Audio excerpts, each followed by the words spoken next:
Assalamualaikum warahmatullahi wabarakatuh. Balik lagi bersama saya Kak Abil, kantor pengajar fisika Bimbel Salemba Group. Ya baik, pada kesempatan kali ini saya akan membahas UTBK terkait dengan materi kinematika. Jadi untuk soal ini terkait dengan materi kinematika. Materi kinematika dipelajari di kelas 10 SMA.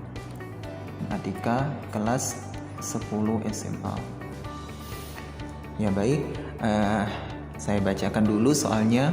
Jika kecepatan gerak sebuah benda digambarkan oleh grafik berikut. Nah, perhatikan di sini ini adalah grafik kecepatan.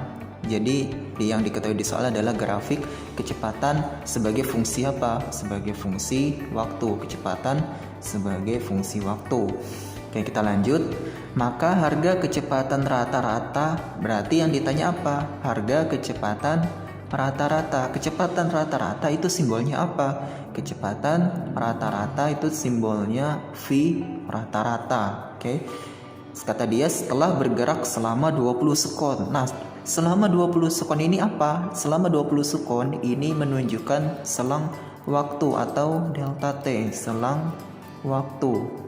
Nah, jadi perhatikan di sini, ini adalah grafik kecepatan sebagai fungsi waktu dengan selang waktunya 20 sekon. Selang waktunya 20 sekon. Oke. Nah, yang ditanya harga kecepatan rata-rata, sehingga kita jawab. Nah, di sini teman-teman harus tahu terlebih dahulu rumus kecepatan rata-rata. Oke, jadi kecepatan rata-rata itu dirumuskan oleh perpindahan dibagi selang waktu ya, perpindahan total dibagi selang waktu, atau dalam bentuk simbol kecepatan rata-rata itu V rata-rata sama dengan perpindahan total itu berarti delta X ya, selang waktu berarti delta T. Oke. Nah, jadi teman-teman tinggal menggunakan rumus V rata-rata sama dengan delta X per delta T. Oke. Nah, perhatikan di sini. Yang diketahui di soal adalah selang waktu. Berarti yang belum ada apa? Yang belum ada adalah perpindahan total. Sehingga kita harus mencari besar perpindahan total dari soal grafik berikut.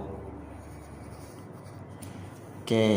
Bagaimana cara menentukan perpindahan dalam soal grafik? Caranya tinggal menggunakan konsep luas daerah di bawah kurva ya, karena kan teman-teman harus tahu kecepatan rumusnya adalah perpindahan dibagi selang waktu.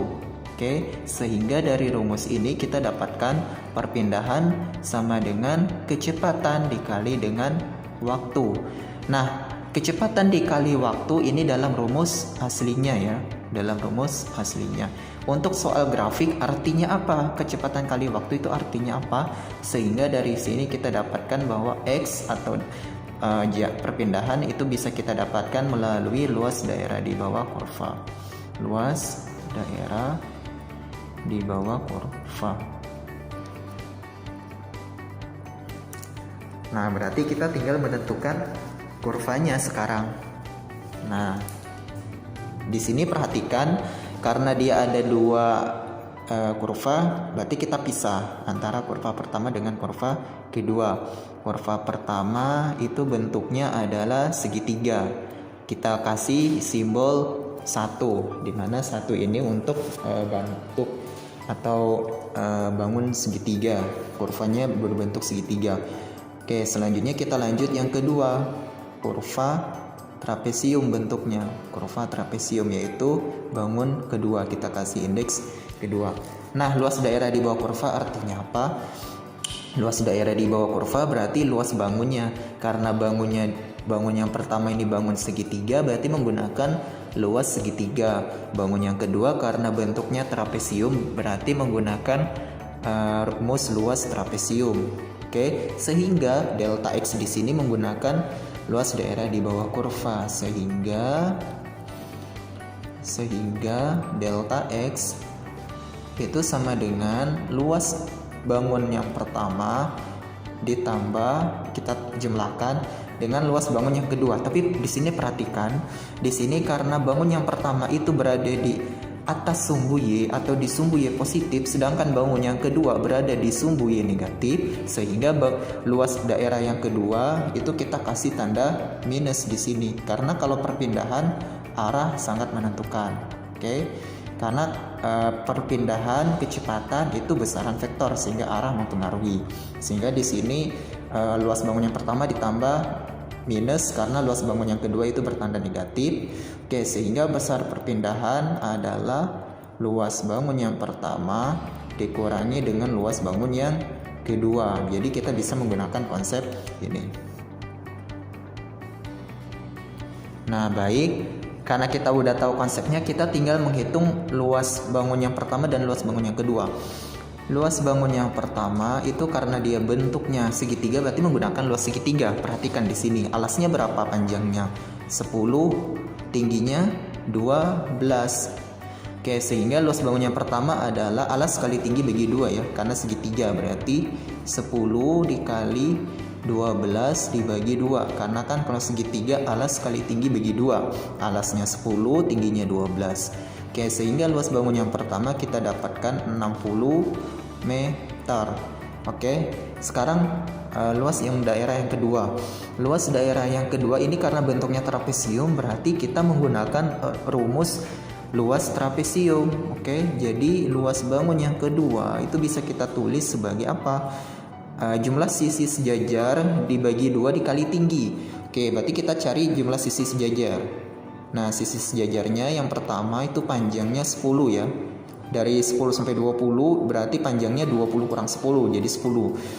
Oke, sisi selanjutnya ini panjangnya adalah 5. Sedangkan tinggi trapesium ini adalah 6. Sehingga luasnya berapa? Jumlah sisi sejajar bagi 2 kali tinggi, berarti 10 ditambah 5 ini dalam kurung dibagi 2, baru kita kali tingginya. Tingginya adalah 6. Oke, ini tinggal dihitung. 10 tambah 5 15. 6 bagi 2 3, berarti 15 kali 3 45 meter. 45 meter, sehingga besar perpindahan atau delta X sama dengan 60 meter dikurangi 45 meter, sehingga besar delta X adalah 15 meter. Oke, sehingga kecepatan rata-rata tinggal dimasukin aja ke rumusnya. Jadi harga kecepatan rata-rata, harga kecepatan rata-rata setelah bergerak selama 20 sekon, setelah bergerak selama 20 sekon itu bisa kita tuliskan sebagai V rata-rata sama dengan delta X-nya udah kita hitung 15 meter. Selang waktunya juga udah diketahui di soal, yaitu 20 sekon ya. 20 sekon, sehingga harga kecepatan rata-rata adalah 0,75 meter per sekon. Ini adalah harga kecepatan rata-rata. Sehingga dari sini kita dapatkan jawaban yang tepat adalah pilihan jawaban yang B. Ya baik, sekian dari kakak. Semoga ilmu yang kakak sampaikan bermanfaat. Kakak tutup, wabillahi taufiq wal hidayah. Wassalamualaikum warahmatullahi wabarakatuh.